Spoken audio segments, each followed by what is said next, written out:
अवधूत चिंतन श्री गुरुदेव दत्त श्री स्वामी समर्थ। स्वामी महाराज तुमच्या सर्व चांगल्या इच्छा पूर्ण करो, हीच माझी त्यांच्या चरणी प्रार्थना। तर आपण स्वयंपाक तर करतोच, परंतु स्वयंपाक करताना काही गोष्टी हे आपल्याला आचरणात आणायच्या असतात। तर कोणत्या गोष्टी हे आज आपण पाहणार आहोत। स्वयंपाक कसा करावा। परमपूज्य गुरु माऊली म्हणतात, हल्लीच्या काळात किंवा हल्लीच्या युगात नवीन पिढी बाहेरून अन्न खाण्यास खूप पटायते, म्हणजे त्यांना बाहेरचं अन्न खूप आवडतं। सर्वच ठिकाणी असे, म्हणजे सर्वांच्याच घरी हेच चालतं, सर्वांना बाहेरचंच खायला आवडतं। कुणालाही घरचं खायला म्हणजे कमी प्रमाणातच आवडतं, परंतु बाहेरचं पदार्थ खाणे कितपत योग्य। सर्व ठिकाणी मोठ्या प्रमाणात बाहेरचं अन्न हे आवडतं, पण तुम्ही विचार केला का कधी की आपल्या घरातील गरम मसाल्यात किती मोठमोठे औषधे भरलेले असतात। तुम्ही म्हणायची आजीबाईचा बटवा म्हणजे काय, तर हळद। हळद ही एखाद्या जखमेवर लावली तर ती जखम लवकर बरी होती।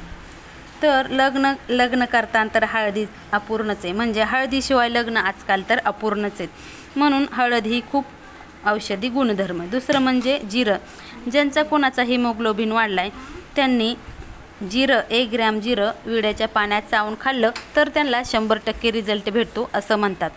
तर स्वयंपाक करताना कुठले पावित्र्य पाळले पाहिजे। कसं आहे, स्वयंपाक करताना कटकट करीत कधीही स्वयंपाक तुम्ही करायचा नाही। स्वयंपाक करताना TV, मोबाईल ह्या गोष्टी कधीही बघायच्या नाहीत, म्हणजे त्याच्यातील विचार आपले स्वयंपाकात उतरतात असं म्हणतात। चपला बुटं घालून पण कधी स्वयंपाक करू नये। हॉटेलचे अन्न घरात चुकूनही आणू नये, कारण तिथं काय केलं जातं हे सर्वांना माहीतच आहे।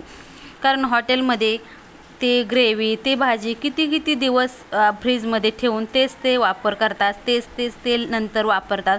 त्यामुळे बाहेरचं हॉटेलचं अन्न जर खाल्लं तर तुम्ही आजारी पडण्याची शक्यता असतात। मग आजारी जर पडलं तर नंतर हॉस्पिटल, तिथं किती खर्च येतो हे सर्वांना माहीतच आहे। त्यामुळे तुम्ही शक्यतो बाहेरचं अन्न खाणे टाळावे। घरात स्वयंपाक जर मन लावून तुम्ही केला तर कोणीही आजारी पडणार नाही, म्हणून बाहेरचं अन्न घरात आणू नये। तुम्ही बघितलंयच ना, आपण म्हणतो की मंदिरातील किंवा देवाचा प्रसाद किती छान लागतो, परंतु तुम्ही हा विचार कधी केलाय का की देवाचा प्रसाद किती शुद्ध भावनेनं प्रसन्न मनाने केला जातो।